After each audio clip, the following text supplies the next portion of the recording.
Le psaume de méditation et de prière de ce 1er avril 2025 est le psaume 46. Dieu est avec nous. Le psalmiste oppose avec assurance le secours de Dieu aux attaques furieuses des ennemis d'Israël. Il oppose ainsi les bouleversements exprimés dans les 7 premiers versets à une vision de tranquillité, car Dieu est la forteresse de son peuple. C'est dire que tout croyant authentique est censé vivre ces mêmes attaques dans sa marche de foi.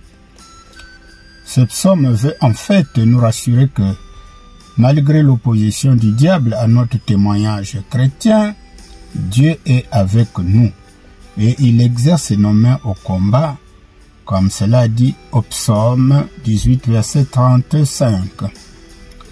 Pour nous chrétiens, ce cantique est un support de prière dans les moments troubles de notre vie. Les exégètes rapportent que Martin Luther en a fait son cantique préféré. Le psaume peut être médité en 3 strophes. Les versets 2 à 4, confiance en Dieu dans les moments du péril. Ces périls ici font référence au bouleversement de la nature. Deuxième strophe, les versets 5 à 8. Ce que Dieu est pour son peuple.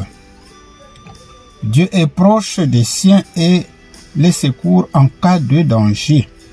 Le psalmiste compare la grâce salutaire dont le peuple de Dieu est l'objet à un fleuve paisible dont les eaux vives rafraîchissent et fertilisent la nature. Les versets 9 à 12, troisième strophe. Voyez ce que Dieu a fait. Le psalmiste nous invite à voir les œuvres du Seigneur.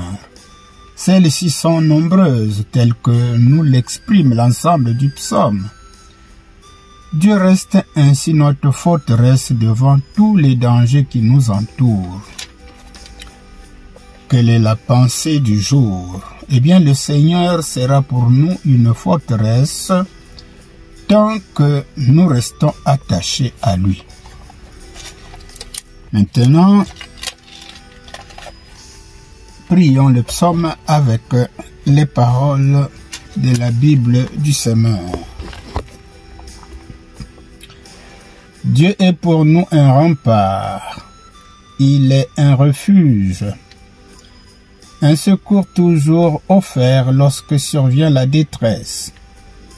Aussi, nous ne craignons rien quand la terre est secouée, quand les montagnes s'effondrent, basculant au fond des mers, quand grondant et bouillonnant les flots de mer se soulèvent et ébranlent les montagnes.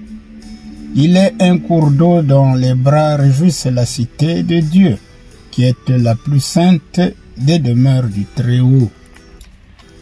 Dieu réside au milieu d'elle, elle n'est pas ébranlée, car Dieu vient à son secours dès le point du jour. Des nations s'agitent et royaumes s'effondrent. La voix de Dieu retentit et la terre se dissout. Avec nous est l'Éternel des armées célestes. Nous avons pour citadelle le Dieu de Jacob. Venez, contemplez tout ce que l'Éternel fait, les ravages qu'il opère sur la terre. Il fait cesser les combats jusqu'aux confins de la terre. L'arc il a brisé, il a rompu la lance. Il a consumé au feu tous les chars de guerre. Arrêtez, dit-il, reconnaissez-moi pour Dieu. Je triomphe des nations, je triomphe sur la terre. Avec nous est l'Éternel des armées célestes. Nous avons pour citadelle le Dieu de Jacob. Disons Amen à chacun de nous de transformer cette prière en prière personnelle en s'appuyant sur quelques expressions du psaume. Que Dieu vous bénisse.